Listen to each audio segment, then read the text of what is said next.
Sebuah malam, ketika hutan menahan napasnya sendiri, di tengah gelap alas Mentaok, Sunan Kalijaga berjalan seorang diri, membawa kegelisahan yang tak pernah ia ungkapkan kepada siapapun. Ia sudah berdakwah bertahun-tahun, menjalankan syariat dengan tekun, tetapi ada ruang kosong dalam hatinya yang tidak pernah terisi. Hingga malam itu, sebuah cahaya kecil muncul di antara pepohonan bergerak pelan, seolah memanggil namanya. Ia tidak tahu bahwa cahaya itu akan membawanya bertemu sosok agung yang telah menjaga tanah Jawa sejak zaman para leluhur. Sosok yang akan membuka tabir tersembunyi tentang agama sejati, rahasia yang bahkan para wali jarang sekali mendengarnya. Dan malam itu, semuanya akan terungkap. Malam di alas Mentaok terasa seperti selimut gelap yang menutup seluruh kehidupan. Hutan itu sunyi, seolah setiap makhluk menahan geraknya. Di antara pepohonan tinggi yang berdiri seperti penjaga tua, Sunan Kalijaga berjalan perlahan dengan langkah yang teratur. Napasnya berembun, menandakan betapa dinginnya udara malam itu. Namun dingin bukanlah hal yang paling mengganggu pikirannya. Ada sesuatu yang jauh lebih tajam menusuk hatinya. Sesuatu yang selama ini tidak mampu ia jelaskan kepada siapapun. Selama bertahan-tahan, ia berdakwah dari satu desa ke desa lainnya. Ia mengajarkan wudhu, sholat, akhlak, dan berbagai hukum syariat yang menjadi fondasi agama. Banyak orang yang menerima ilmunya, banyak yang berubah menjadi lebih baik setelah mendengar nasihatnya. Namun di balik semua keberhasilan itu, ada satu ruang hampa di dalam dirinya yang tak kunjung terisi. Ia melaksanakan ibadahnya dengan konsisten, tetapi tetap merasa ada pintu yang belum terbuka, seolah ada bagian dari agama yang belum mampu ia sentuh dengan utuh. Malam itu, ia memilih untuk menyendiri di alas Mentaok, bukan untuk melarikan diri dari dunia, tetapi untuk mencari jawaban dari kegelisahan yang makin kuat dalam dirinya. Ia telah melakukan tirakat selama beberapa hari, tidak banyak bicara, tidak banyak bergerak, hanya duduk merenung dan menyimak suara batinnya. Namun semakin lama ia bertemu sunyi, semakin besar rasa gundah itu tumbuh di dada. Ia mulai bertanya pada dirinya sendiri, apakah selama ini ia hanya memahami kulit luar dari agama? Apakah ajaran yang ia sampaikan kepada masyarakat sudah benar-benar berakar dari kedalaman hati? Ketika ia berhenti di sebuah tanah lapang kecil, angin malam bergerak pelan menyentuh wajahnya. Kalijaga merapatkan serbannya menahan dingin yang menusuk sampai tulang. Tetapi dingin itu tidak seberapa dibandingkan cahaya kecil yang tiba-tiba muncul dari arah pepohonan. Cahaya itu sangat lembut, bergetar pelan, seakan memanggil seseorang. Kalijaga menatapnya dengan penuh waspada. Dalam sunyi yang pekat, cahaya sekecil itu terlihat begitu hidup, seperti memiliki maksud tertentu. Kalijaga mengambil satu langkah ke depan. Cahaya itu bergerak lebih jauh, melayang rendah seperti ingin memandu jalan. Hatinya berdebar pelan, bukan karena takut, tetapi karena ia merasa cahaya itu adalah bagian dari jawaban yang selama ini ia cari. Selama tirakatnya, ia sering memohon petunjuk kepada Tuhan agar dibukakan jalan menuju pemahaman yang lebih dalam. Dan kini, seolah alam menjawab doa itu melalui cahaya kecil yang menggantung di udara malam. Ia mengikuti cahaya itu tanpa ragu. Setiap langkah terasa seperti langkah menuju sebuah kebenaran yang telah menunggu sejak lama. Ia tidak tahu apa yang akan ia temui, tidak tahu siapa yang menuntunnya, tetapi hatinya semakin yakin bahwa perjalanan malam ini bukan perjalanan biasa. Ini adalah perjalanan menuju sebuah rahasia yang telah lama tersembunyi di balik tirai kehidupan. Saat ia semakin dekat, cahaya itu perlahan memudar. Namun justru ketika cahayanya hampir hilang, Kalijaga merasakan kehadiran sesuatu yang jauh lebih besar dari sekadar cahaya. Suasana hutan berubah menjadi sangat hening. Bahkan daun yang jatuh pun seolah memilih untuk diam. Dan di tengah keheningan itu, Kalijaga tahu, malam ini kegelisahannya akan menemukan arah. Malam ini, perjalanan batinnya baru saja dimulai. Cahaya kecil itu memudar semakin pelan, namun jejak kehadirannya masih meninggalkan kilau tipis di udara. Seolah-olah ia hanya meredup agar Kalijaga bisa melihat sesuatu yang lebih besar di baliknya. Sunan Kalijaga berhenti sesaat, mencoba menstabilkan napasnya. Ia melihat ke sekeliling, memastikan bahwa apa yang ia ikuti bukan sekadar halusinasi akibat tirakat panjang, tetapi heningnya hutan, tenangnya angin, dan perasaan yang tiba-tiba hadir di dadanya, menegaskan bahwa cahaya itu nyata dan ia pasti memiliki tujuan. Seperti ditarik oleh dorongan batin, Kalijaga melanjutkan langkahnya. Setiap kali ia mengambil satu langkah, rasa yakin itu semakin kuat. Ada sesuatu yang menuntunnya, sesuatu yang menjanjikan jawaban dari kegelisahan yang selama ini menekan jiwanya. Cahaya kecil itu kembali muncul di kejauhan, kali ini lebih terang, lebih stabil. Seakan sengaja menunggu dirinya mendekat, Kalijaga mempercepat langkahnya tanpa tergesa. Ia belajar dari tirakatnya untuk selalu menjaga ritme, selalu menyadari setiap pijakan. Ketika ia mendekat, cahaya itu bergerak perlahan lebih dalam ke hutan. Tidak cepat, tidak melompat-lompat seperti kunang-kunang, tetapi melayang dengan arah yang jelas. Gerakannya begitu tenang, seolah sedang memandu seorang tamu menuju tempat tertentu. Kalijaga menatapnya penuh heran. Apa ini pertanda? Gumamnya dalam hati. Selama ini, ia selalu percaya bahwa Tuhan memiliki cara untuk menjawab pertanyaan hambanya. Namun ia tidak pernah membayangkan jawaban itu akan datang melalui cahaya gaib di tengah hutan. Langkahnya memasuki bagian hutan yang lebih lebat. Suara malam semakin tenggelam, membuat suasana seakan dipenuhi kehadiran tak terlihat. Dedaunan yang biasanya bergoyang oleh angin, kini diam seperti lukisan. Tanah yang ia pijak terasa lebih ringan, seolah ada energi halus yang menyapu di bawah telapak kakinya. Kalijaga menelan ludah.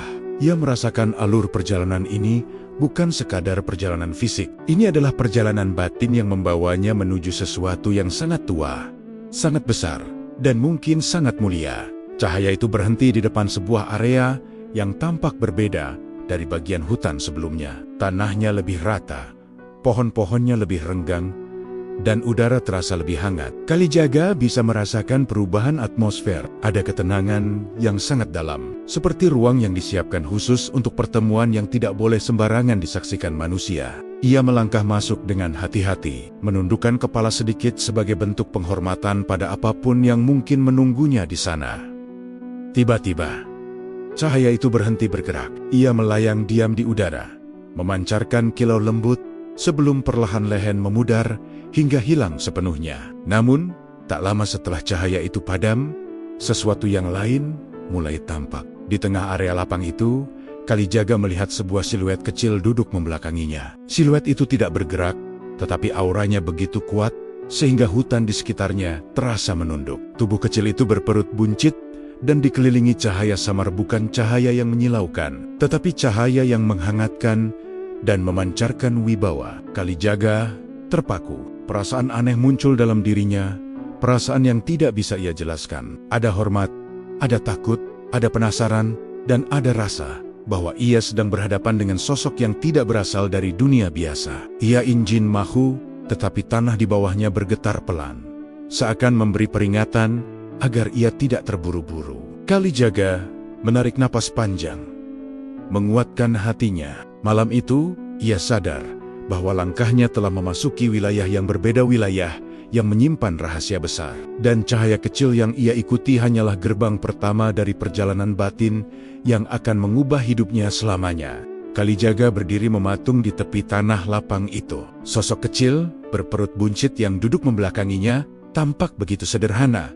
Namun kehadirannya memenuhi seluruh ruang. Seolah-olah hutan, tanah, angin, dan langit sedang menundukkan kepala pada makhluk tersebut. Cahaya tipis yang mengelilinginya tidak berasal dari api atau bulan, melainkan dari sesuatu yang jauh lebih halus, sesuatu yang tidak bisa dijelaskan oleh nalar manusia. Kalijaga merasakan bulu kuduknya berdiri, tetapi hatinya justru terasa hangat. Ia mencoba menarik napas perlahan untuk meredakan degup jantungnya. Meski tirakat telah melatihnya menghadapi banyak hal gaib, pertemuan malam ini terasa berbeda. Ada wibawa yang begitu tua, begitu dalam, dan begitu kuat memancar dari sosok itu. Tanpa ia sadari, langkah kakinya ingin mendekat. Namun sebelum ia sempat maju, tanah di bawahnya kembali bergetar halus. Bukan gempa, bukan pula angin. Getaran itu seperti isyarat lembut bahwa ia harus berhenti sejenak. Kalijaga menundukkan kepala sebagai bentuk hormat. "Siapakah panjenengan?" gumamnya lirih. Meski kata-kata itu belum ia ucapkan dengan lantang. Ia tidak ingin ceroboh. Ia tahu ada batas antara keberanian dan kesombongan ketika berhadapan dengan makhluk yang tidak diketahui asal-usulnya. Dalam diam itu, Kalijaga berusaha menata niatnya. Ia tidak datang untuk menantang atau mencari keajaiban. Ia datang karena gelisah. Ia datang karena ingin memahami kebenaran yang selama ini sulit ia jangkau. Beberapa saat berlalu, tanpa suara. Hutan tetap sunyi. Seakan seluruhnya sedang menunggu keputusan dari sosok kecil itu. Cahaya di sekeliling tubuhnya bergoyang pelan, seperti napas yang mengalir dalam ritme alam. Kalijaga merasakan ada sesuatu yang sedang mengamatinya. Tatapan itu tidak berasal dari mata manusia, tetapi dari kesadaran yang begitu luas, seolah melihat langsung ke dalam hatinya. Kalijaga tak mampu bergerak, hanya detak jantungnya yang terdengar jelas di telinganya sendiri. Dalam keberanian yang ia kumpulkan, Kalijaga akhirnya membungkukkan badan sedikit dan memberi salam. "Assalamualaikum, siapakah panjenengan yang hadir di tempat sunyi ini?" Suaranya terdengar lebih lembut dari biasanya, hampir seperti bisikan. Namun, sosok itu tetap diam. Diam yang bukan berarti tidak mendengar, tetapi diam yang sedang menimbang. Diam yang memeriksa apakah tamu malam itu layak menerima jawabannya.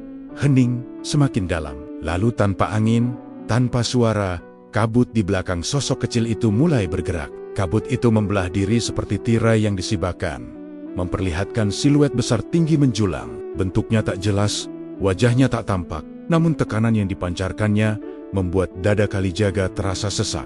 Itu bukan manusia, bukan pula hewan. Itu adalah sesuatu dari dimensi lain yang tidak seharusnya dilihat oleh mata manusia. Jantung Kalijaga berdebar keras, namun kakinya tidak mampu bergerak. Ia ingin mundur, tetapi seolah ada kekuatan lembut yang menahannya, memberi isyarat untuk diam. Tubuhnya bergetar, bukan karena takut, tetapi karena kesadaran bahwa ia sedang menyaksikan hal yang hanya dialami oleh sedikit manusia terpilih. Namun sebelum bayangan besar itu mendekat terlalu jauh, sosok kecil berperut buncit itu mengangkat tangannya. Gerakannya sangat pelan, tetapi kekuatannya terasa seperti angin yang menyapu seluruh hutan. Cahaya dari tubuhnya menjalar ke tanah, lalu naik membentuk dinding tipis. Dinding itu menyentuh bayangan besar tersebut, dan dalam sekejap, siluet itu berhenti, mengecil, lalu lenyap tanpa suara.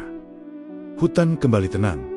Cahaya kembali stabil. Sosok kecil itu duduk seperti semula, seolah tidak terjadi apa-apa. Tetapi bagi Kalijaga, apa yang ia lihat malam itu mengubah segalanya. Ia menyadari satu hal besar.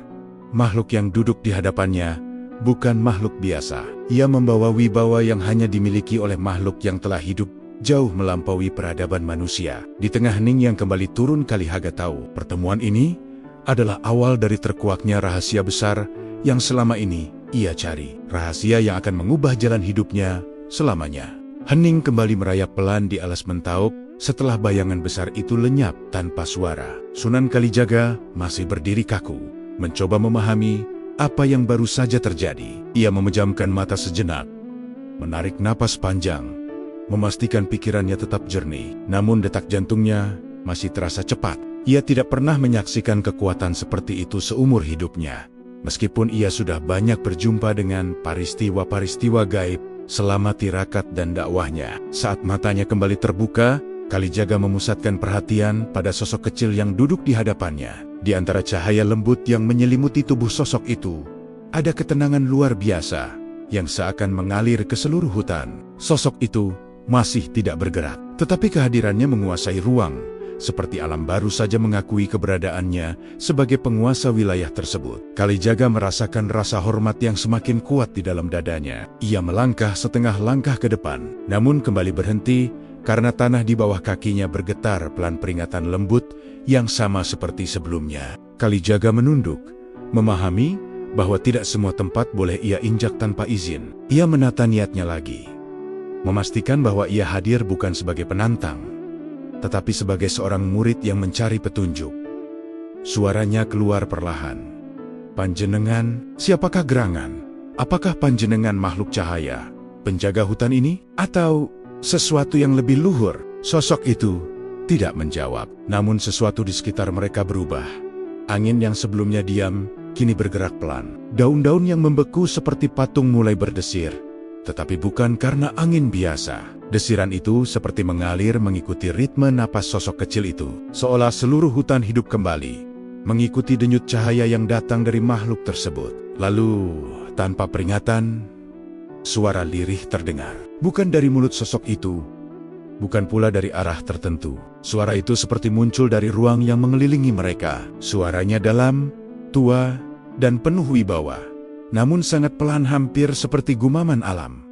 Sunan Kalijaga terpaku. Suara itu tidak menggunakan bahasa manusia, tetapi hatinya langsung memahami maksudnya. Kowiteka marga wiswayai. Kalijaga terkejut. Suara itu seperti berbicara langsung ke dalam dadanya, bukan melalui telinga. Ia menelan ludah, menyadari makna kalimat itu. Ia datang ke hutan ini bukan hanya karena tirakat. Ia datang karena hatinya sudah siap untuk menerima sesuatu yang lebih besar dari pemahaman sebelumnya. Cahaya di sekitar sosok kecil itu mulai berputar perlahan, membentuk kabut tipis yang melingkar seperti tirai. Kabut itu kemudian membuka diri, memperlihatkan kembali bayangan raksasa yang tadi sempat muncul. Namun kali ini bayangannya lebih jelas, tinggi, luas, dan memancarkan tekanan yang membuat dada Kalijaga terasa berat. Namun sebelum ketakutan sempat berkembang, sosok kecil itu mengangkat tangannya sekali lagi. Dengan gerakan yang amat lembut, cahaya mengalir keluar dari telapak tangannya menuju bayangan itu. Cahaya tersebut tidak terang, tetapi sangat stabil seperti aliran air. Begitu menyentuh bayangan raksasa itu, tekanan besar yang menghanguskan udara seketika mereda. Bayangan itu mengecil, memudar, dan akhirnya hilang seperti asap tertiup angin. Suasana kembali sunyi, namun kali ini bukan sunyi yang menegangkan. Sunyi itu membawa ketenangan yang membuat hati Kalijaga seperti dibelai. Ia merasa aman, meski ia tahu ia sedang berhadapan dengan kekuatan yang sangat besar, jauh melampaui kemampuan manusia. Perlahan, cahaya di sekeliling sosok kecil itu melembut. Kemudian akhirnya sosok itu menoleh sedikit, cukup untuk memperlihatkan separuh wajah yang penuh kebijaksanaan. Sorot matanya tidak tajam atau menakutkan, justru sangat teduh, seperti seorang tua yang melihat anaknya telah tiba di jalan yang benar. Kalijaga menahan napas. Ia merasa seluruh makhluk di hutan menahan napas bersamanya. Dan di momen itu, ia tahu bahwa pengungkapan besar pertama sudah dimulai. Tanda-tanda bahwa ia akan memasuki dunia ilmu yang belum pernah ia bayangkan sebelumnya. Setelah bayangan raksasa itu lenyap untuk kedua kalinya, suasana di alas Mentaok berubah menjadi sangat berbeda. Tidak ada lagi tekanan yang menyesakkan dada. Tidak ada lagi getaran halus yang memperingatkan bahaya. Yang tersisa hanyalah kesunyian yang begitu dalam, seolah seluruh alam sedang duduk bersama sebagai saksi dari peristiwa besar yang akan terjadi. Sunan Kalijaga menatap sosok kecil berperut buncit itu dengan rasa hormat yang sulit ia ungkapkan dengan kata-kata. Cahaya lembut yang melingkari tubuh sosok itu tampak seperti jubah keagungan dari dunia lain. Pelan-pelan, sosok kecil itu mulai bergerak. Ia menoleh sedikit, cukup untuk memperlihatkan pipi bulat, mata teduh, dan senyum tipis yang terkesan sangat tua.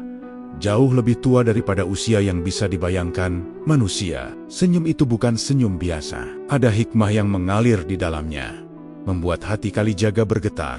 Ia merasa sedang berada di hadapan guru besar yang tidak mengajar dengan kata-kata, tetapi mengajar melalui kehadiran dan wibawa. Assalamualaikum, ulang Kalijaga dengan suara yang lebih mantap, mencoba menegaskan niatnya. Hamba datang mencari petunjuk. Jika panjenengan diutus oleh Tuhan untuk memberi cahaya, maka hamba mohon diarahkan. Sosok kecil itu masih tidak menjawab secara lisan. Namun sesuatu yang lain mulai tampak. Kabut lembut bergerak dari tanah, lalu naik perlahan, seperti asap dupa yang mengalir tanpa terganggu angin. Kabut itu membentuk pola spiral di udara, bergerak mengelilingi mereka dengan ritme yang sangat teratur. Kalijaga mengamati fenomena itu dengan penuh perhatian. Ia tahu ini bukan sekadar pemandangan alam. Ini adalah tanda, isyarat bahwa ia telah memasuki sebuah ruang batin, ruang yang dipisahkan dari dunia manusia. Kemudian, suara yang sama seperti sebelumnya muncul kembali. Suara yang tidak berasal dari mulut sosok itu,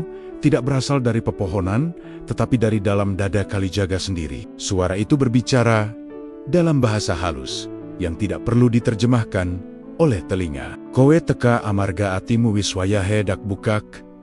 Kalijaga terdiam.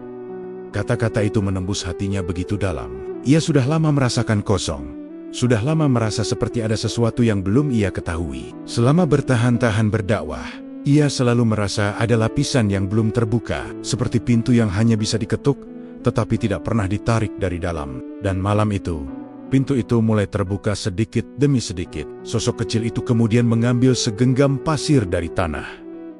Gerakannya pelan, tetapi sangat jelas. Pasir itu ia genggam sesaat, lalu dilepaskan. Butiran pasir itu jatuh membentuk garis tipis di tanah, seolah menggambar sesuatu yang hanya ia pahami. Setelah itu, ia menoleh sepenuhnya ke arah Kalijaga untuk pertama kalinya. Mata sosok kecil itu memancarkan ketenangan yang dalam, ketenangan seorang guru yang telah melihat banyak zaman dan banyak jiwa tersesat.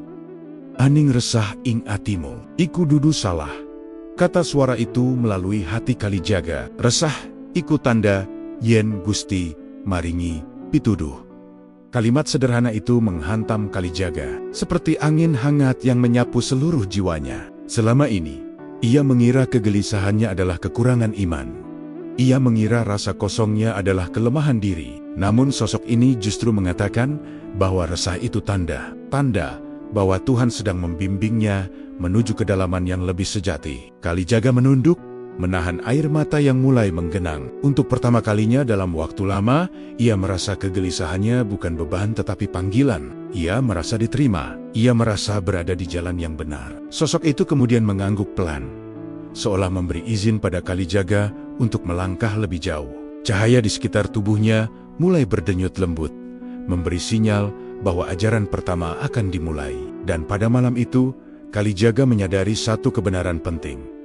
Ia tidak sedang bertemu makhluk biasa. Ia sedang berhadapan dengan guru dari alam lain, guru yang akan membuka rahasia besar tentang agama sejati yang tidak tertulis dalam kitab manapun, tetapi tertanam dalam jiwa manusia. Cahaya halus yang mengelilingi sosok kecil itu semakin stabil, seakan menyesuaikan diri menjelang wejangan pertama. Sunan Kalijaga duduk perlahan, merasa waktunya untuk menerima ilmu baru telah tiba. Ia menurunkan kepala dengan penuh hormat, menjaga seluruh perhatian agar tidak terpecah oleh suara hutan atau gerak bayangan pepohonan. Di hadapannya, sosok kecil itu menggenggam sebatang ranting tipis yang tiba-tiba muncul seolah dipanggil oleh kehendaknya. Sosok itu menunduk sedikit, lalu mulai menggambar lingkaran besar di tanah. Garis itu terbentuk dengan begitu rapi, meski digambar oleh tangan kecil. Setelah lingkaran pertama selesai, ia menggambar lingkaran kedua di dalamnya. Lebih kecil, tetapi tetap simetris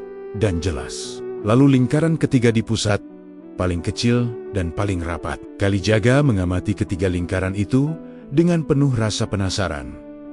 Ia merasa pola itu bukan sekadar gambar. Ada makna dalam yang sedang dipersiapkan untuknya. Tiba-tiba suara itu muncul lagi, suara yang tidak berasal dari mulut, tetapi dari kedalaman hatinya sendiri. Agaman duweni telung lapisan. Kalijaga menarik napas pelan. Ia sudah sering mendengar konsep ini dari guru-guru sebelumnya, tetapi tidak pernah dengan cara sejelas dan setenang ini. Sosok kecil itu menunjuk pada lingkaran paling luar. "Iki syariat, syariat," lanjut suara itu, "adalah pagar. Pagar yang menjaga manusia tetap berada di jalan benar. Syariat adalah hukum, aturan, tata ibadah lahir, dan batas-batas yang mengatur perilaku. Tanpa syariat, manusia akan tersesat oleh hawa nafsunya sendiri."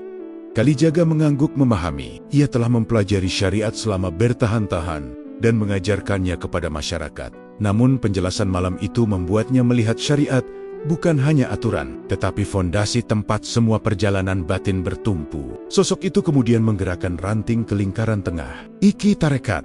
Tarekat, menurut suara itu, adalah jalan. Jalan yang ditempuh oleh hati, bukan hanya oleh tubuh.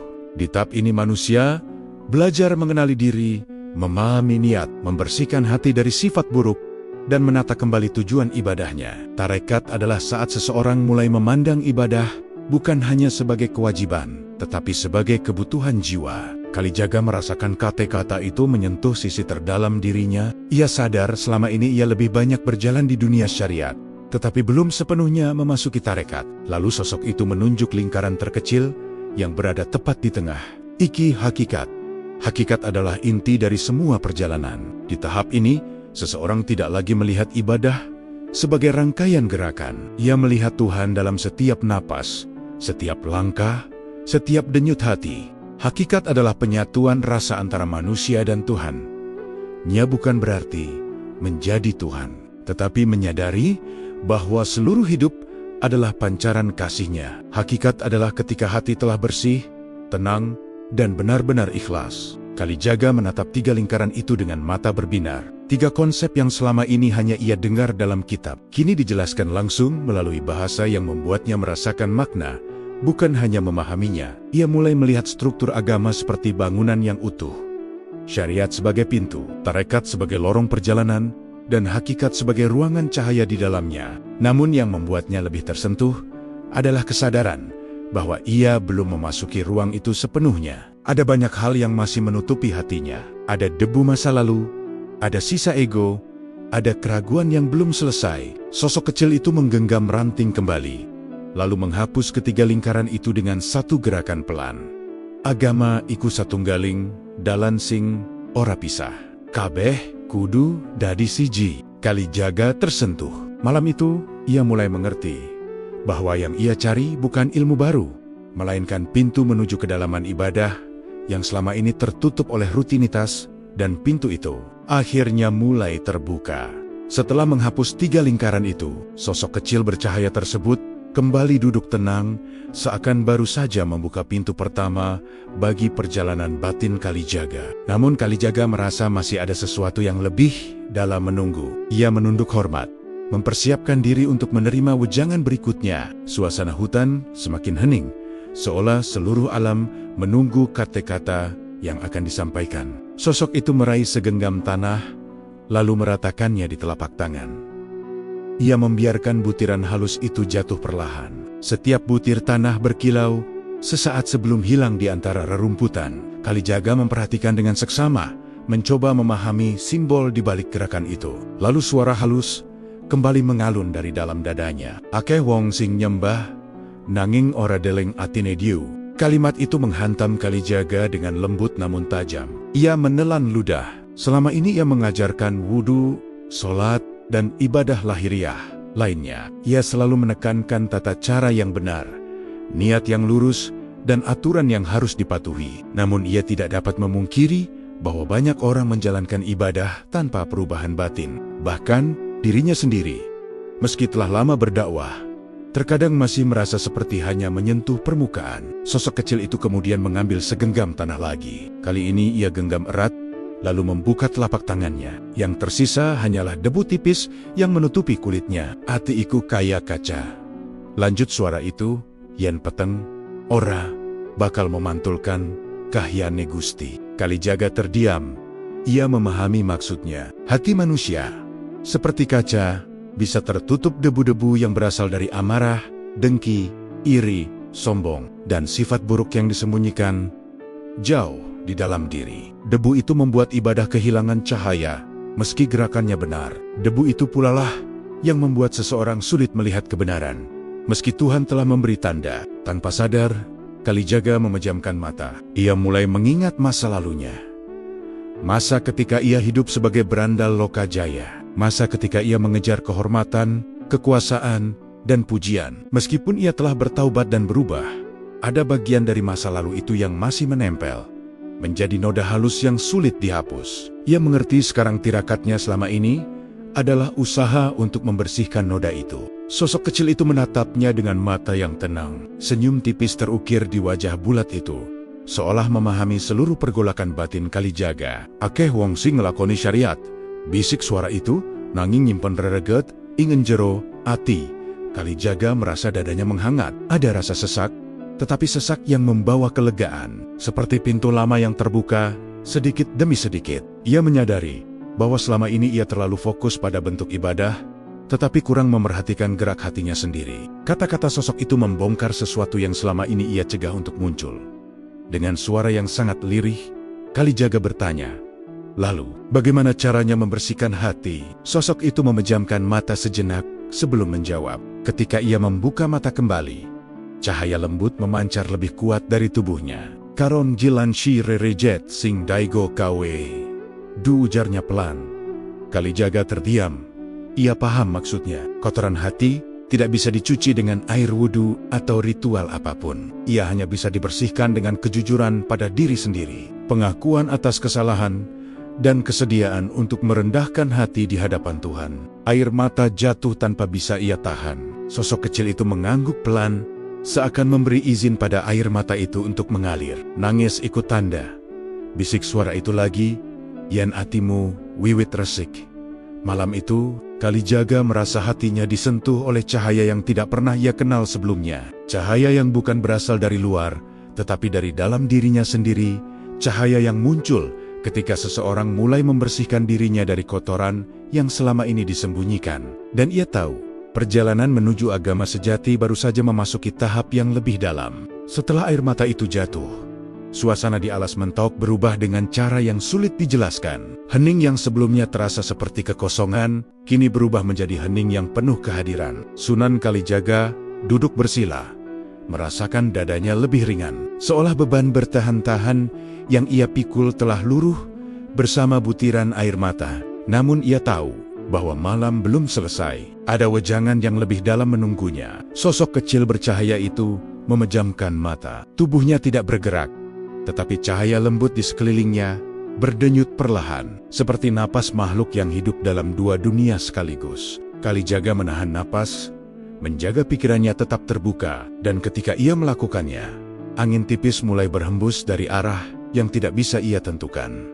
Hembusan itu bukan angin biasa. Ia membawa suara yang begitu halus, sehingga hampir tidak terdengar oleh telinga, tetapi jelas terasa di hati. Kalijaga memejamkan mata untuk lebih mendengarkan suara itu. Perlahan, suara itu berubah menjadi seperti bisikan yang berbicara dari dalam dadanya sendiri. Bukan suara sosok kecil itu, bukan pula suara manusia. Suara itu terasa tua, sangat tua, seolah telah mengiringi perjalanan alam sejak awal penciptaan. "Kowe tak paringi pituduh," bisiknya, "nanging kudu siap nampa bebener sing luwih abot." Kalijaga membuka mata, terkejut oleh kejelasan suara itu. Ia menatap sosok kecil bercahaya itu, tetapi makhluk itu masih diam, seakan hanya menjadi jembatan tempat suara gaib itu lewat.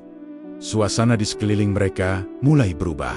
Dedaunan bergerak tanpa angin. Udara bergetar tipis seperti senar kecapi yang dipetik pelan. Kalijaga merasakan setiap getaran itu menyentuh lapisan batin terdalamnya. Cahaya di sekitar sosok kecil itu kemudian melebar, membentuk lingkaran besar yang mengelilingi mereka berdua. Lingkaran cahaya itu tidak menyilaukan, justru sangat lembut, memberi rasa tenang yang tidak pernah Kalijaga rasakan sebelumnya. Seolah alam sedang membuka ruang khusus bagi wejangan yang akan datang. Seolah hutan, angin, dan tanah menyatu menjadi satu kesadaran yang ingin berbicara dengannya. "Agama iku ora mung kanggo diomongke." Suara itu kembali terdengar. "Nanging kanggo dirasakake." Kalimat sederhana itu membuat dada Kalijaga bergetar. Ia pernah mendengar istilah itu dari guru-guru spiritual sebelumnya, tetapi tidak pernah semendalam ini. Ia menyadari bahwa selama ini ia masih sering memandang agama sebagai bentuk lahiriah, bacaan, aturan, gerakan, tata cara. Namun suara itu kini mengajaknya menyelam lebih dalam, ke wilayah yang tidak bisa dilihat mata, tetapi hanya bisa dirasakan oleh hati yang jernih. Ketika suara itu mengalun, hutan kembali berubah. Udara menjadi hangat, sedangkan tanah berdenyut pelan, seperti memiliki napas. Kalijaga merasakan seluruh tubuhnya dilingkupi getaran halus. Tidak menyakitkan, justru membawa ketenangan yang membuatnya ingin bersujud. Ia merasa seperti sedang berada di antara dua alam, di titik yang sangat tipis, di mana dunia manusia bersentuhan dengan dunia batin. "Sing katon mung ngelingke," lanjut suara itu, "nanging sing ora katon iku sing nyawiji karo pangeran." Kalijaga merasakan kalimat itu masuk jauh ke dalam dirinya. Ia teringat ibadah-ibadah yang ia lakukan selama ini. Terkadang ia fokus pada gerakan, terkadang pada bacaan, tetapi jarang sekali ia benar-benar merasakan kehadiran Tuhan dalam setiap tarikan napas. Kata-kata itu seperti membuka ruang kosong di dalam dirinya yang selama ini ia abaikan. Perlahan, ia mengangkat wajahnya dan berbisik lirih, "Ya Allah, bimbinglah hamba untuk memahami ini semua." Sosok kecil bercahaya itu membuka mata. Cahaya di tubuhnya berdenyut seirama dengan getaran alam. Ia menatap Kalijaga dengan sorot mata yang penuh kasih. Lalu suara itu, suara dari alam gaib, yang tak berwujud, mengucapkan satu kalimat terakhir malam itu. "Kowe kepareng krungu, amarga atimu wis sembukak. Kalijaga meneteskan air mata lagi. Bukan karena sedih, tetapi karena merasakan kebenaran yang begitu lembut menyentuh jiwanya. Malam itu, ia sadar bahwa perjalanan menuju agama sejati telah memasuki tahap paling penting. Perjalanan untuk merasakan, bukan hanya memahami. Setelah suara gaib itu mereda, keheningan kembali menyelimuti alas mentau. Namun keheningan itu bukan tanda berakhirnya wejangan, melainkan jeda yang memberi ruang bagi hati Kalijaga untuk menyerap apa yang telah ia dengar. Cahaya lembut yang menyelimuti sosok kecil itu tampak stabil kembali, menandakan bahwa pelajaran berikutnya siap dibukakan. Kalijaga menegakkan tubuh, matanya tajam namun penuh kerendahan hati. Ia sudah siap menerima apapun yang akan diajarkan selanjutnya. Sosok kecil itu kemudian mengambil sehelai daun kering dari tanah. Daun itu tampak biasa, ringan dan rapuh. Tetapi saat sosok itu meniupnya perlahan, sesuatu yang tak wajar terjadi. Daun itu memancarkan cahaya terang, jauh lebih terang dari cahaya bulan. Kalijaga terkejut. Cahaya itu tampak menakjubkan, memancarkan keindahan yang sulit dijelaskan. Namun sebelum Kalijaga sempat terpesona lebih jauh, sosok kecil itu menggenggam daun tersebut. Cahaya yang tadi begitu memukau tiba-tiba padam seketika, meninggalkan hanya daun biasa yang kembali tampak rapuh. Sosok itu memandang Kalijaga sejenak. Lalu suara halus kembali mengalun dari dalam dadanya. Cahaya iki, palsu? Kalijaga menelan ludah. Kata-kata itu terasa berat. Meski disampaikan dengan lembut, sosok kecil itu melepaskan daun tersebut, membiarkannya jatuh ke tanah tanpa bobot. Lalu suara itu melanjutkan dengan ritme pelan yang penuh makna. Cahaya palsu iku, cahaya sing katon padang, nanging adoh, saka pangeran. Kalijaga terdiam lama. Ia mengingat orang-orang yang mengejar ilmu batin hanya demi wibawa.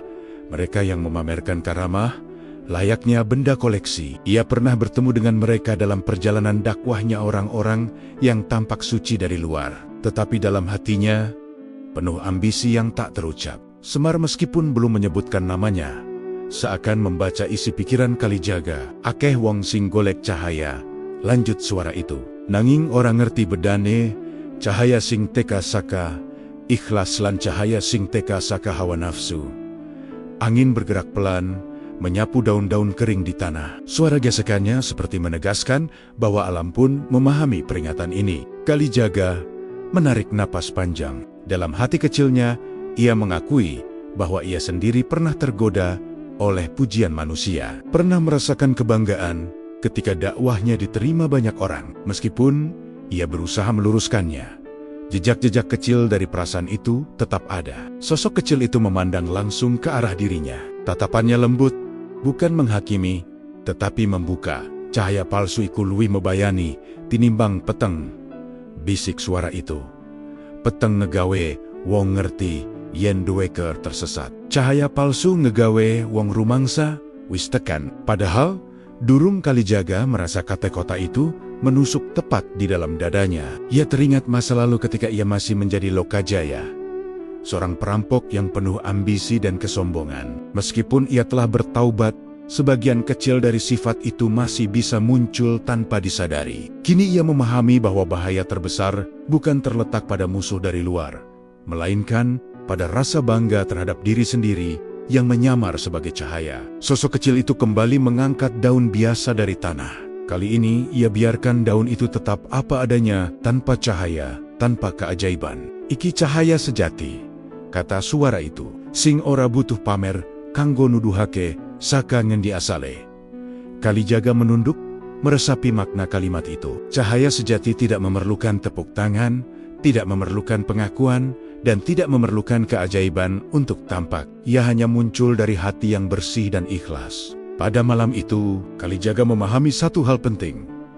Perjalanan menuju agama sejati bukan hanya tentang mencari cahaya, tetapi tentang membedakan mana cahaya yang berasal dari Tuhan dan mana yang hanya pantulan dari ambisi manusia, dan perbedaan itu hanya bisa dilihat oleh hati yang jujur. Setelah membahas tentang cahaya palsu, suasana hening kembali turun di alas mentau.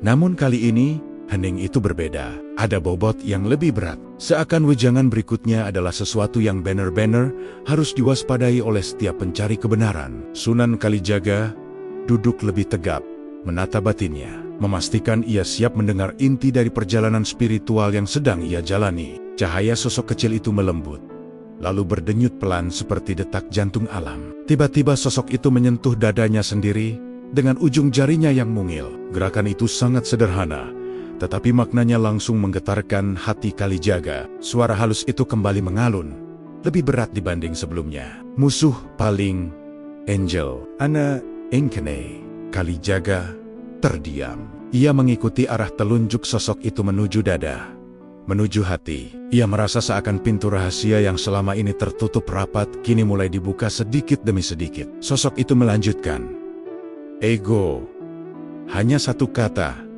tetapi cukup untuk membuat udara sekeliling bergetar tipis." Kalijaga menarik napas panjang. Ia tahu betapa liciknya ego. Ia telah melihat banyak orang yang terjatuh karena merasa dirinya paling suci, paling benar, atau paling mulia. Bahkan, orang yang rajin ibadah pun bisa terperangkap ego tanpa menyadari. Ego bisa menyamar menjadi niat baik, bisa berwujud pujian, atau bahkan muncul sebagai rasa bangga setelah melakukan ibadah. Sosok kecil itu kemudian membungkuk, mengambil tanah, dan meremasnya perlahan. Butiran tanah itu keluar di sela-sela jarinya, jatuh seperti simbol betapa mudahnya manusia tergelincir ketika tidak mengendalikan dirinya. "Akeh wong sing solat." Suara itu menggetar lembut nanging niat kanggo nuduhake yang dewoke luwih suci tinimbang liyane. Kalijaga menunduk. Kata-kata itu seperti petir yang menyambar langsung ke dalam hatinya. Ia tak bisa menyangkal bahwa pernah ada masa ketika ia merasa bangga karena dakwahnya diterima banyak orang. Ada kala ketika ia merasa lebih baik dari dirinya yang dulu sebuah bentuk ego yang sangat halus. Dan meskipun ia telah berusaha merendahkan diri, jejak-jejak kecil itu masih bisa muncul tanpa ia sadari. Sosok itu mendekat sedikit, menatapnya dengan mata yang teduh namun tajam. "Ego iku alus," katanya. "Kadang wong orang ngerti yen ibadah sing dilakoni mong kanggo nyenengke awake diu." Angin bergerak pelan, seakan menegaskan bahwa kalimat itu bukan hanya untuk Kalijaga, tetapi untuk setiap manusia yang berjalan di jalan spiritual. Kalijaga merasakan dadanya semakin sesak, bukan karena takut, tetapi karena sadar bahwa musuh yang dijelaskan ini tidak bisa dihadapi dengan kekuatan fisik. Ego tidak bisa dikalahkan dengan perlawanan, tidak bisa dihancurkan dengan amarah. Ego harus diredakan, diakui, dan ditundukkan melalui kerendahan hati. Dengan suara bergetar, Kalijaga bertanya, Bagaimana cara mengalahkan ego?" Sosok kecil itu tersenyum lembut. Senyumnya bukan senyum kemenangan, melainkan senyum penuh pengertian. Ia mengangkat tangannya, menyentuh tanah, lalu menyentuh dada Kalijaga. "Karo nerimo yen kowe ora sopo-sopo," katanya pelan. "Lan kabeh sing ana ing kowe saka Gusti." Kalijaga menutup mata. Kalimat itu masuk begitu dalam. Seluruh perjalanan hidupnya, seluruh amalnya, seluruh pengetahuannya, semua itu hanyalah titipan, bukan miliknya. Dan ia harus selalu mengingat bahwa manusia tidak pernah memiliki apapun selain kelemahan dan ketergantungan kepada Tuhan. Suara itu melanjutkan, "Ego bakal mati yen kowe tansah eling lan tansah andap asor." Kalijaga membuka mata dengan air mata yang kembali mengalir. Ia merasa seperti baru saja melihat musuh yang selama ini bersembunyi dalam bayangan dirinya sendiri. Musuh yang paling sulit dikalahkan bukan setan, bukan manusia, bukan kegelapan, melainkan dirinya sendiri. Malam itu, di tengah hening alas mentau, Kalijaga memahami bahwa langkah menuju agama sejati bukan hanya tentang menjalankan perintah Tuhan, tetapi juga tentang menaklukkan musuh paling halus yang bersemayam di hatinya sendiri. Setelah membicarakan tentang ego, suasana di alas mentau kembali berubah. Cahaya yang menyelimuti sosok kecil itu tampak berdenyut lebih kuat, memancarkan aura yang berbeda dari sebelumnya. Bukan lagi sekadar cahaya lembut seorang guru, tetapi cahaya yang membawa wibawa, jauh lebih besar wibawa, yang membuat hutan seolah menunduk penuh hormat. Sunan Kalijaga merasakan udara di sekitarnya menjadi lebih hangat dan berat, seakan alam sedang menyiapkan sesuatu yang sangat penting. Sosok kecil itu perlahan berdiri. Gerakannya pelan dan tenang, namun setiap gerakan membawa getaran halus yang menjalar hingga ke tanah. Kalijaga langsung menegakkan tubuhnya, mengetahui bahwa momen ini bukan momen biasa. Cahaya di tubuh sosok itu semakin terang. Meski tidak menyilaukan, justru terlihat seperti cahaya yang berasal dari tempat yang sangat jauh, tempat yang tidak bisa dijangkau oleh mata manusia. Kemudian sosok itu menatap langit sejenak sebelum memalingkan wajahnya kepada Kalijaga. Tatapannya berubah lebih dalam, lebih tua, lebih menggetarkan jiwa. Suara lembut itu kembali mengalir. Kali ini lebih kuat. Seakan tidak hanya berbicara pada Kalijaga, tetapi juga pada seluruh hutan. Kowe wis dok paringi pituduh. Saiki wayahe, kowe ngerti, sapa sing ana ing ngarepmu. Kalijaga menahan napas. Kata-kata itu terasa seperti hentakan di dadanya. Sejak awal, ia sudah merasa bahwa sosok ini bukan makhluk biasa, bukan jin sembarangan, bukan pula wali yang datang dari dunia manusia.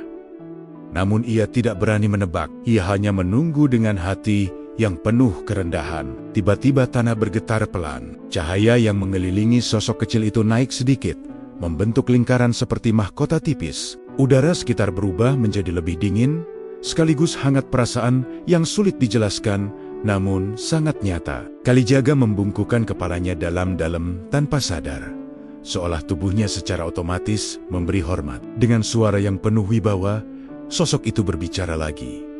Aku sing ngancani para satria, aku sing lindungi tanah iki, aku sing nuntun wong-wong sing kudu melaku ing dalan pepadang. Kalijaga tertegun. Ia mulai menyusun potanggan petunjuk dalam pikirannya. Sosok kecil, berperut buncit, bercahaya lembut, penuh wibawa, dipandang sebagai penjaga tanah Jawa dan menjadi penuntun para satria. Hatinya berdebar kencang. Ia menelan ludah, menunggu pengakuan terakhir. Sosok itu kemudian menunduk sedikit, memberi penghormatan kecil bukan kepada Kalijaga, tetapi sebagai tanda bahwa ia akan mengungkapkan sesuatu yang sangat besar. Aku, Semar! Kata itu menghantam dada Kalijaga seperti kilat. Ia langsung bersujud tanpa mampu menahan diri.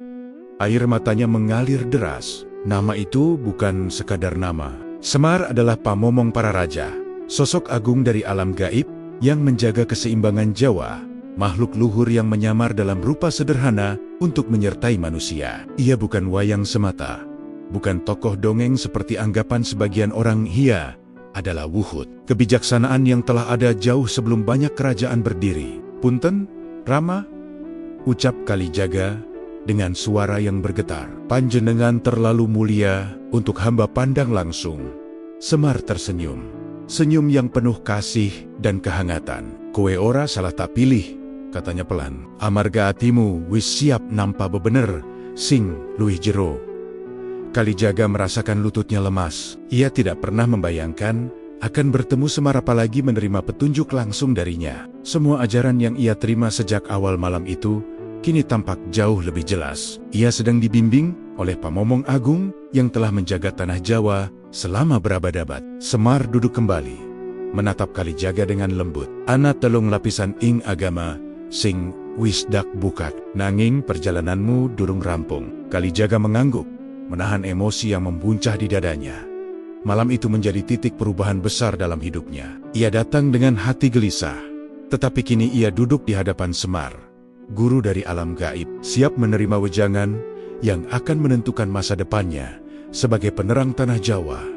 Dan di tengah hening alas yang kembali menunduk, Kalijaga tahu satu hal, ia telah menemukan guru sejati. Setelah mengungkap jati dirinya, Semar kembali duduk dengan tenang, seolah cahaya besar yang meliputinya barusan hanyalah embusan napas biasa baginya. Sunan Kalijaga masih bersujud, berusaha menyeimbangkan napas yang sejak tadi terasa bergetar. Ia belum sepenuhnya pulih dari keterkejutan bahwa makhluk di hadapannya adalah Semar Pamomong Agung yang keberadaannya melampaui batas dunia manusia. Namun kini, ia merasakan ketenangan aneh yang mengisi dadanya, seperti kabut yang perlahan berubah menjadi cahaya. Jupuken awakmu, Kalijaga, ujar Semar lembut. Kalijaga mengangkat kepala, menatap sosok itu dengan mata yang masih basah.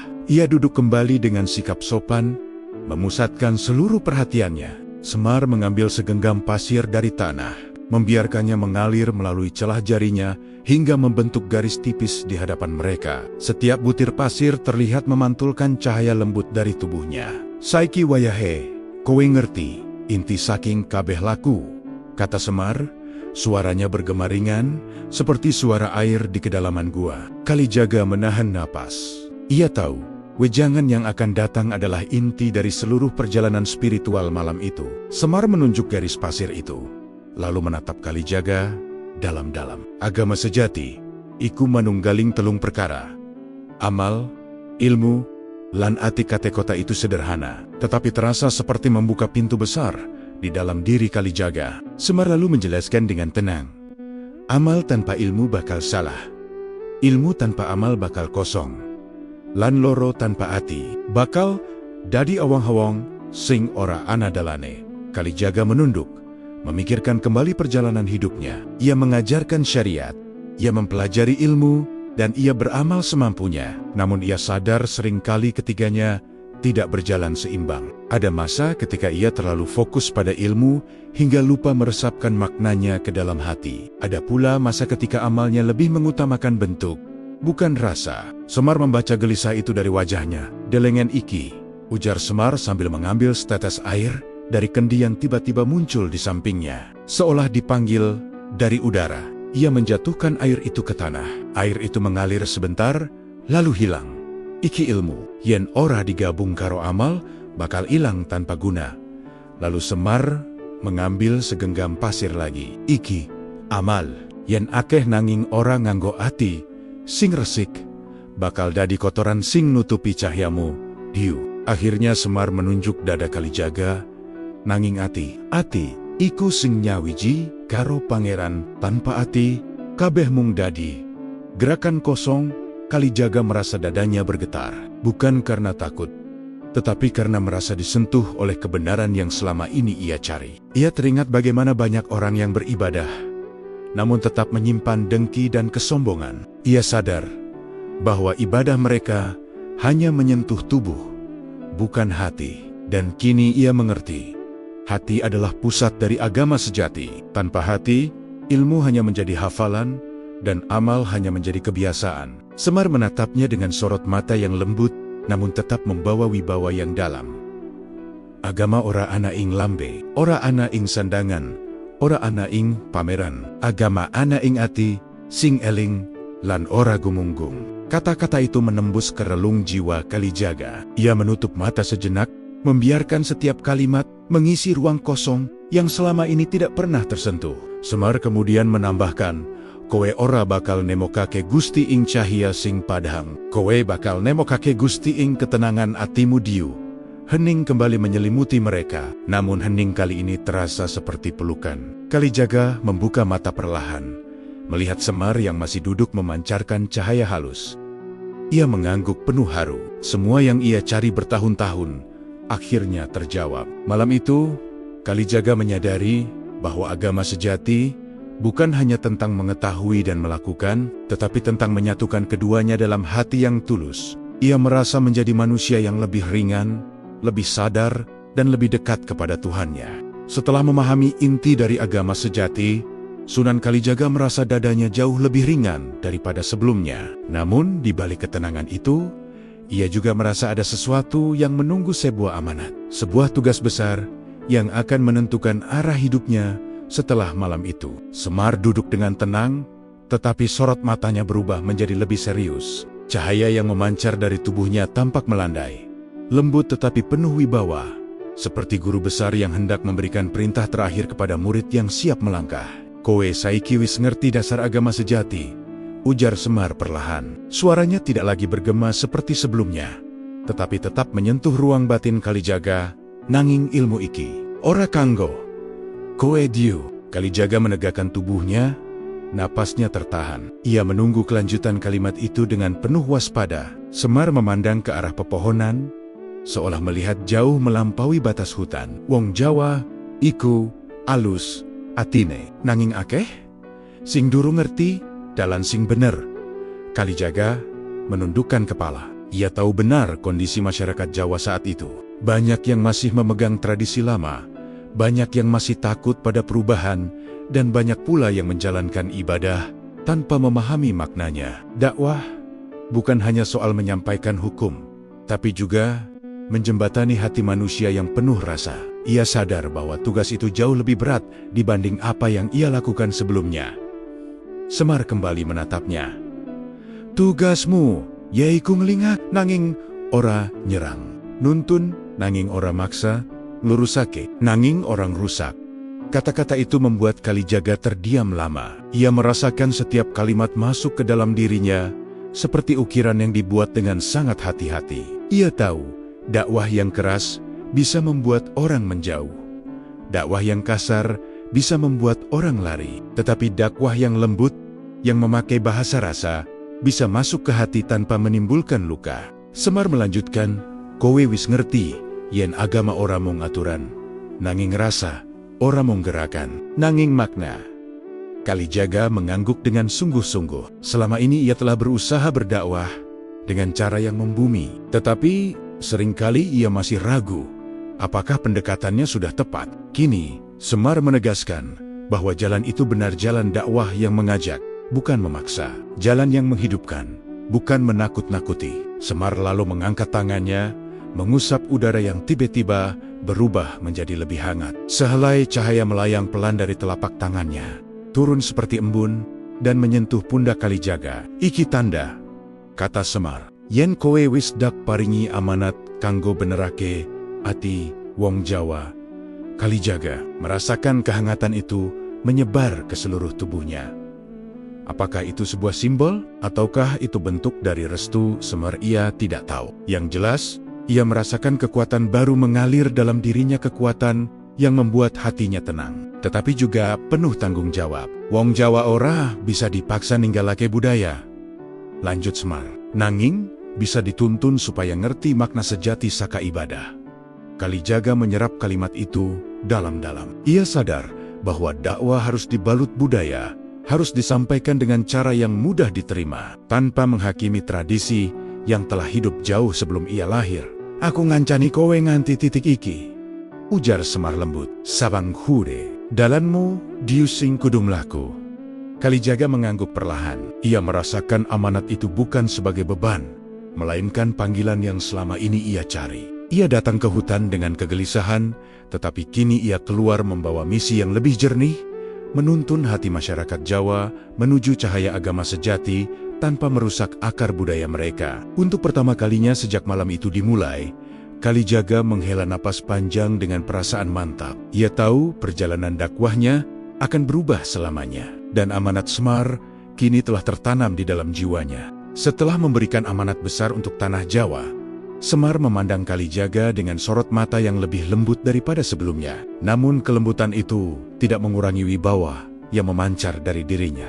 Sebaliknya, aura itu justru membuat suasana menjadi lebih khusyuk. Seakan alam ikut menundukkan kepala, menanti wejangan berikutnya. Kalijaga duduk dengan punggung tegak, dada terbuka, dan hati yang sepenuhnya siap menerima ajaran lanjutan. Ia tahu apa yang akan datang adalah bekal yang akan menentukan kualitas dakwahnya seumur hidup. Semar mengangkat tangan dan menggambar sebuah garis tipis di udara. Ajaibnya, garis itu berubah menjadi cahaya lembut yang melayang pelan. Cahaya itu kemudian membentuk 4 simbol kecil yang tampak seperti titik-titik cahaya berdenyut. Kalijaga memperhatikannya dengan penuh perhatian, merasa bahwa setiap titik memancarkan makna yang belum ia pahami. Anapapath, sipath, sing kudu kowe, gendong, ujar Semar pelan, tetapi tegas. Iki bekalmu, kanggo ndaki kake tanah Jawa.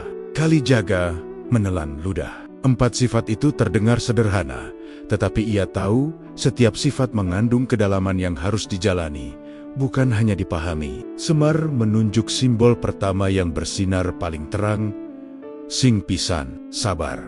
Cahaya dari simbol itu bergerak lembut, seolah memancarkan ketenangan yang merambat sampai ke kulit Kalijaga. Sabar ngadapi wong sing durung ngerti. Sabar ngadapi sing nentang. Sabar ngadapi dirimu ju.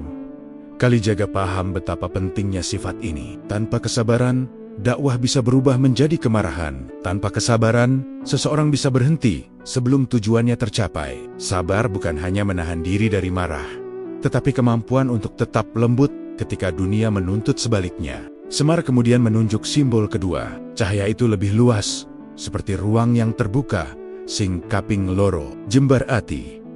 Jembar ati berarti memiliki kelapangan hati yang tidak mudah goyah oleh kesalahan orang lain. Kowe bakal ketemu wong sing salah, wong sing gumunggung, wong sing khelo. Nanging ati sing jembar bakal ngliwet kabeh, kata Semar. Kalijaga mengangguk pelan. Ia teringat masyarakat yang ia temui dalam perjalanan dakwahnya beraneka ragam sifat dan watak, dan semuanya membutuhkan keteduhan, bukan penghakiman. Simbol ketiga berpendar lebih lembut, seperti cahaya lilin, sing kaping telu, andap asor.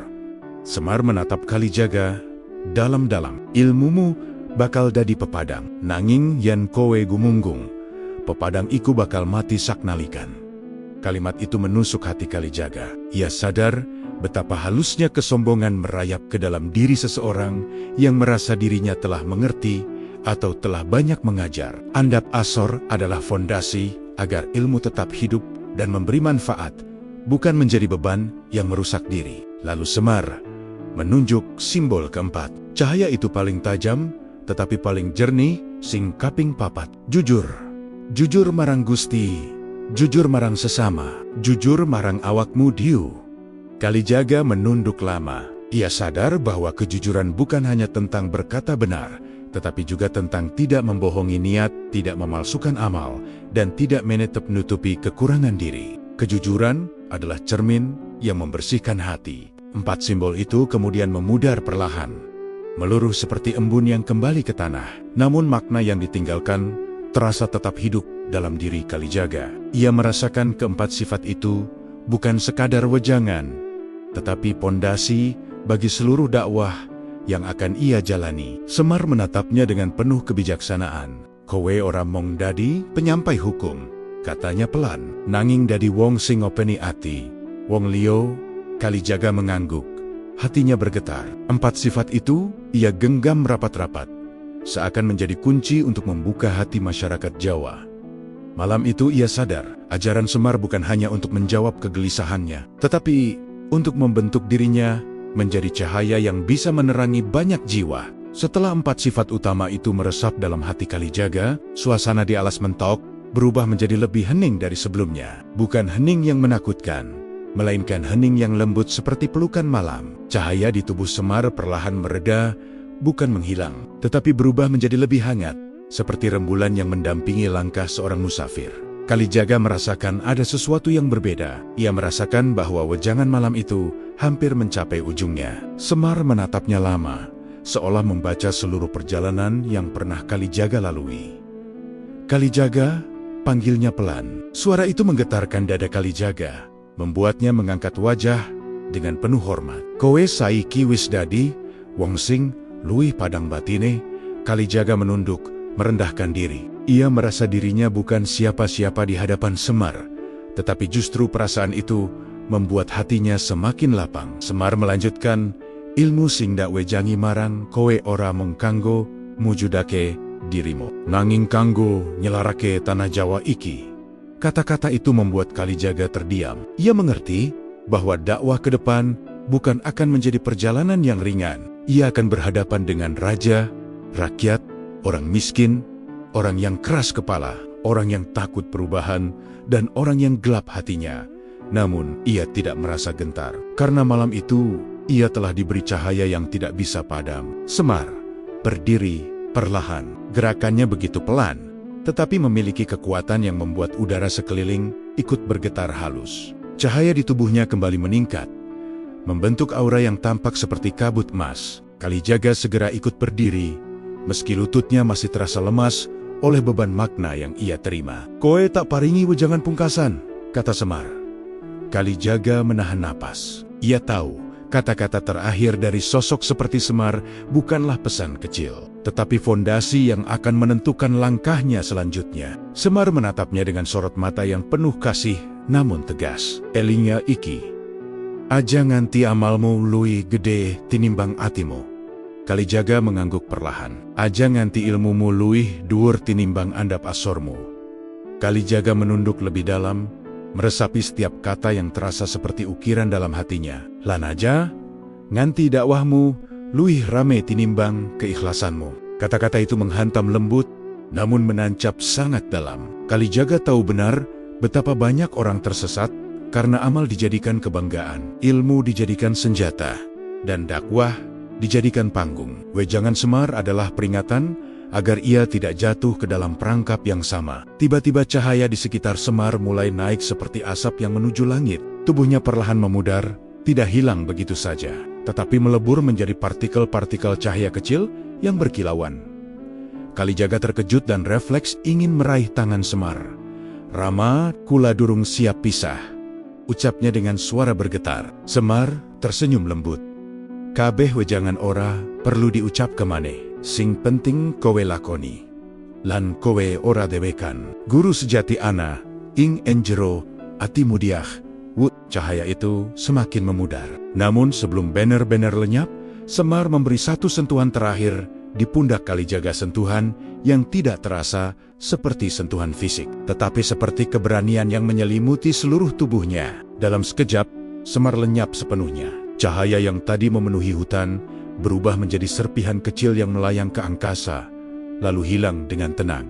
Hening turun lagi. Namun hening itu kini membawa ketenteraman. Sunan Kalijaga berdiri sendiri di tengah alas Mentaok, tetapi ia tidak merasa sendiri. Ia membawa amanat, membawa wejangan, dan membawa cahaya baru dalam hatinya. Malam itu, ia tahu satu hal.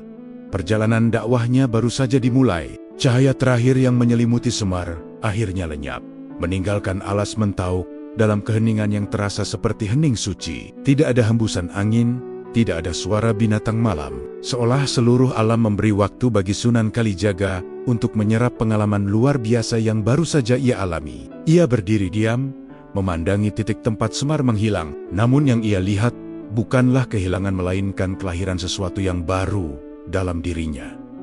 Kalijaga menarik napas dalam. Dada yang sebelumnya penuh kegelisahan kini terasa lapang, seakan beban yang ia bawa bertahan-tahan telah gugur dan berubah menjadi cahaya.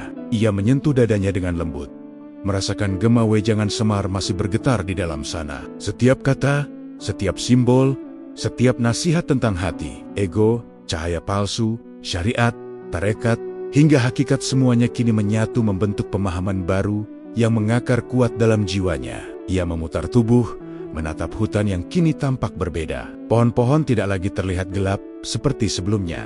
Mereka tampak lebih hidup, lebih hangat, seolah ikut menyambut kelahirannya kembali sebagai seorang manusia yang lebih jernih. Kalijaga merasakan langkahnya lebih ringan ketika ia mulai berjalan pelan meninggalkan tempat pertemuannya dengan Semar. Masing-masing langkah itu terasa seperti meretas jalur baru. Ia tidak lagi berjalan sebagai seorang pencari ilmu yang gelisah, tetapi sebagai seorang pembawa amanat yang telah menemukan kompas batinnya. Suara Semar kembali bergema dalam ingatannya. "Aja nganti amalmu luwih gede tinimbang atimu. Aja nganti ilmumu luwih dhuwur tinimbang andap asormu. Aja nganti dakwahmu luwih rame tinimbang keikhlasanmu." Wejangan yang sederhana, namun menjadi pondasi kokoh bagi perjalanan panjang yang menunggunya. Ketika Kalijaga keluar dari area cahaya itu, angin malam akhirnya kembali berhembus. Namun hembusan kali ini terasa berbeda. Ia membawa kesejukan, membawa ketenangan, seperti salam perpisahan dari alam gaib yang telah menyaksikan seluruh proses pembentukannya malam itu.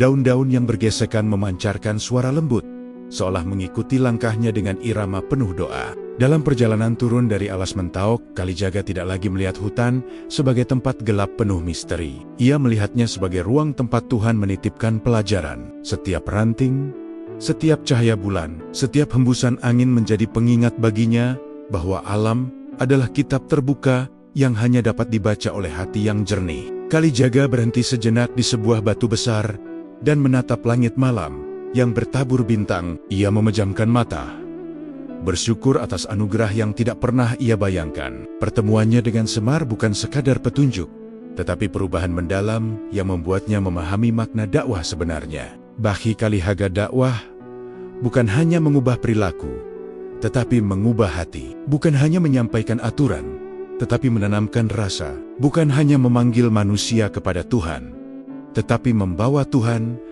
ke dalam hati manusia. Ketika ia membuka mata, senyum kecil muncul di wajahnya.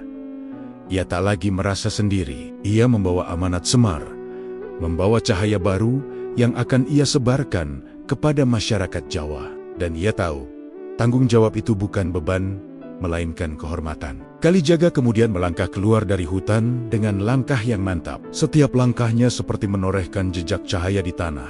Malam itu, seorang Kalijaga yang lama benar-benar gugur. Dan lahirlah Kalijaga yang baru, seorang penerang jalan bagi banyak jiwa yang akan ia temui di perjalanan dakwahnya. Malam telah menjadi saksi lahirnya sebuah cahaya baru bagi tanah Jawa, dan perjalanan itu baru saja dimulai.